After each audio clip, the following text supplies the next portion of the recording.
Are you looking for the perfect resource to teach primary English? Well, today on Resource Review, we'll be discussing 3 that might fit the bill.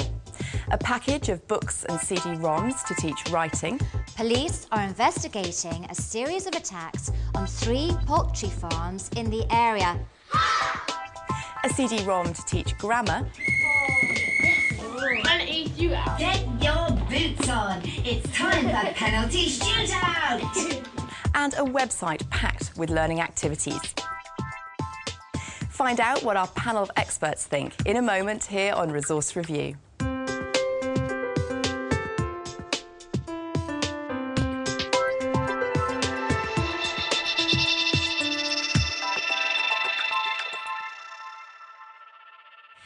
Recommending today's resources is Megan Robinson. Megan is head teacher at Crondall Primary School in Hampshire. Joining us on the panel, we also have Jill Budgell. Jill is an independent publisher and writer and has over 20 years of experience in the educational field. We also have Kate Ruttle, deputy head teacher at Great Heath Primary School, Milden Hall in Suffolk. So thank you all very much for coming. Megan, let's begin with Models for Writing. What is this resource and why did you choose it? Well, it's basically a writing package, and there's a package for Key Stage 1 and one for Key Stage 2. What I like about Models for Writing is that it's got a teacher's book, a pupil's book, a photocopyable master's book, as well as an interactive part of the program. So there's an interactive whiteboard that can be used with success. So my experienced teachers are able to dip into it and use the resources as they think they can use it most effectively. And the newly qualified teachers have a very structured program that they can rely on. Brilliant. Well, to find out whether Models for Writing really is a model resource, we gave it to teacher Fiona Sinclair and her Year 4 class at Our Lady of Victories Primary School in London to try it out. The resource I was using today in my literacy lesson was the GIN Models for Writing for Year 4. It comes in a set. You have a pupil book, you have the teacher's book, which has 2 lesson plans for each unit. You also have a book of photocopy masters. And finally, it also comes with a CD-ROM. Now, you've got a book in front of you. What I would like you to do is, could everybody please turn it to page 12. Don't read the story, just open it up at page 12. The way I used the resource today in my literacy lesson was that the children had the pupil book in front of them, and we've been looking at newspaper reports, so there was a very exciting newspaper report in there which we read, and we used our Kung Fu punctuation skills to make sure that we'd noted all the punctuation in that report and knew where it should be. Police are investigating a series of attacks on 3 poultry farms in the area. The children responded really well to the pupil book. They loved it. They were saying they thought it looked really exciting and interesting. They loved the colours. They thought it was really well set out for them. And also, in the pupil book, it has tips for them. It says, don't forget to do this when you're doing this exercise, which really helped the children to stay focused, and they knew what they were supposed to do. Good, I'm seeing some good questions. I'm not sure it stretches the brightest children quite as much as it could, but then that's the teacher's job to think of extension activities to go with it. That sort of thing.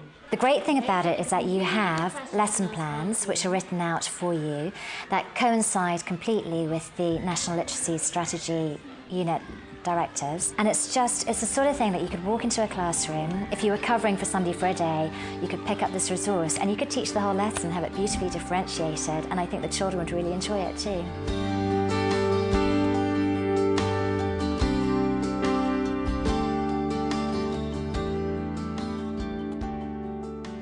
Well, Megan, overall a very positive assessment, but one criticism perhaps that this wouldn't stretch the high-achieving pupils. What would you say to that? I would say that's a fair comment, and I think that's the difference between a good teacher and an excellent teacher. And the point that the teacher made was that someone could come into the room, for example, a supply teacher, and teach a good lesson. But in order to make that a really good lesson, it's about the teacher understanding the children in her class, including the more able, and how to effectively stretch those children and meet their needs. So I would agree with her comment. OK. Jill, I really liked the look of the pupil book in particular. I mean, are you a fan of this resource? I have been a fan of this resource, but as far as I'm concerned, it's not the newest thing around. I think Models for Writing has been in use for several years in classrooms, and I understand that there are new elements to it. And I was slightly disappointed in the preview that we saw that the teacher wasn't using the interactive CD-ROMs. I would really like to have seen how she was able to use that in the classroom. I don't know if you agree, Megan. Definitely. I observed a lesson recently with one of my teachers, and it was a big part of the lesson to use the interactive program, and it certainly does make a huge difference to the lesson. Yeah. Yes. Kate, what's your overall view of this resource? I like it. I mean, I think that it does exactly what Megan says it is. My major criticism is that I believe that redrafting is an absolutely fundamental part of learning to write, because that's very often the point. Very often the children do a brain dump, get their ideas on the paper. And that's fine for SATs. And for SATs, which this really prepares you for, it's about planning and then the brain dump. But where children really learn to become good writers is when they redraft. And this doesn't even mention redrafting at any point. Yes, I mean, is that a problem, do you think, Megan? Would you like to see that flagged up? Even Absolutely. if it's not covered, it should really be mentioned. Yes, it should be mentioned, and I think this is where schools have to be careful, because we're not the sort of school where we just buy a program or a package and stick to it. We don't just use one or another or another. Yeah. We use the National Literacy Strategy as a basis, and then we find programs that are appropriate for helping to teach those concepts. I think Kate's point is very valid, that redrafting is very important. All right. Well, thank you all very much. Now let's move on to Megan's second choice of resource. It's a CD-ROM all about teaching grammar.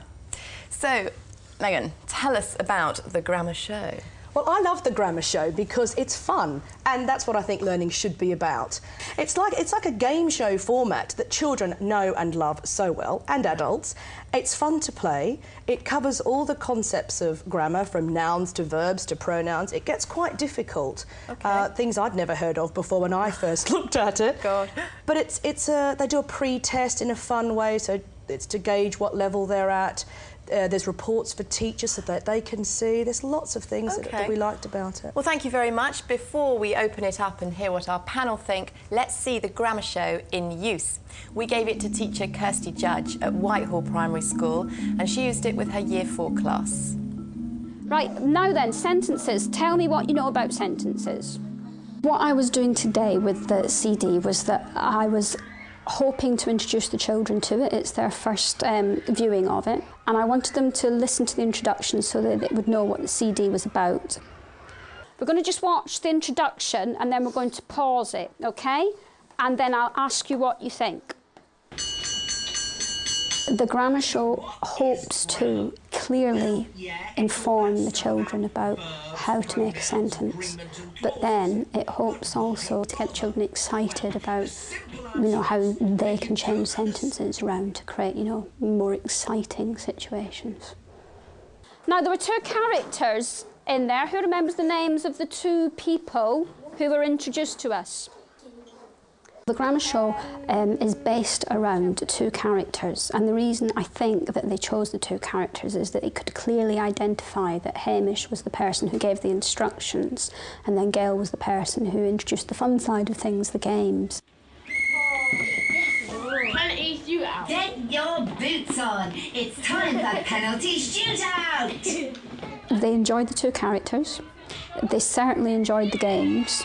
But I do feel that the actual sentences themselves were the part of the CD that I wanted to be the most amusing. In order for the kids to really take on board what the learning point was, I need the sentences to be more funny. To be a sentence, it should have a question mark at the end. I would say that I've come out of that lesson feeling much more positive about the CD than when I viewed it by myself, because the children have reacted well to it. So what I would say to teachers is, you're probably going to have the same reaction as me. You'll watch it, you'll think, oh, that's a bit corny, and then you show it to the kids and they love it. So if it works for them and it teaches them about sentences, then it's worth it.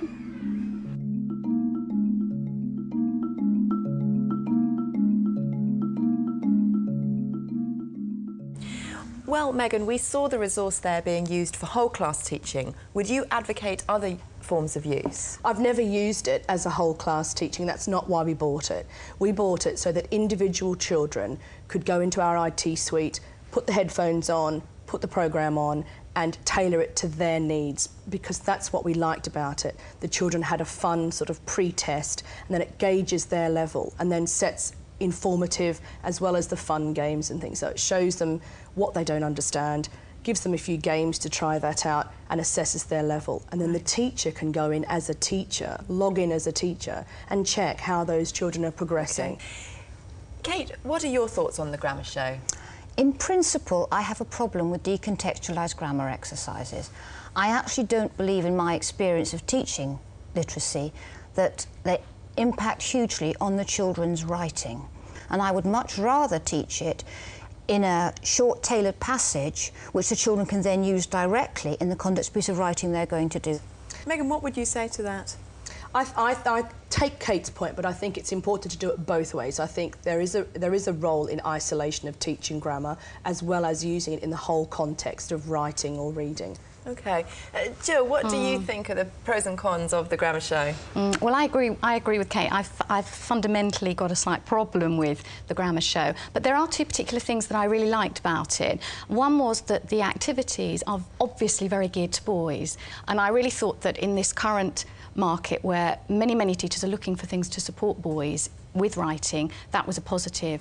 And the other positive thing was in the teacher's notes, I noticed there were lots of quite structured ideas for work away from the computer, and I thought that was a real plus. OK, well, thank you. We've got to move on now to Megan's third choice of resource, and it's a website from the BBC called ReviseWise.